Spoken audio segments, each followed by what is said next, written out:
Good morning, class 9th. In this video, we will start our chapter 2, People as Resource. Let us first understand the meaning of resource. Anything which can be converted into benefit is called resource. For example, land. When land area remain idle, it is not resource for us.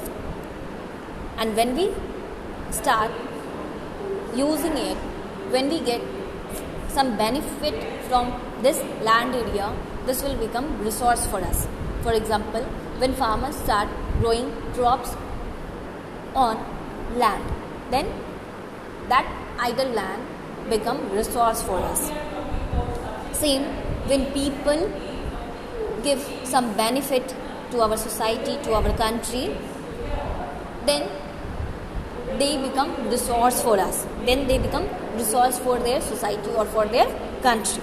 People as resource is a way of referring to countries' working people in terms of their existing productive skill and abilities. When people have skill or when they have some productive knowledge, when they are contributing something in our national income, then people are considered as resource for their country. When we talk about population, we always think it is burden or it is liability, but it is not true. When we provide healthcare facilities, education facilities or training to our population, then our population converted into asset.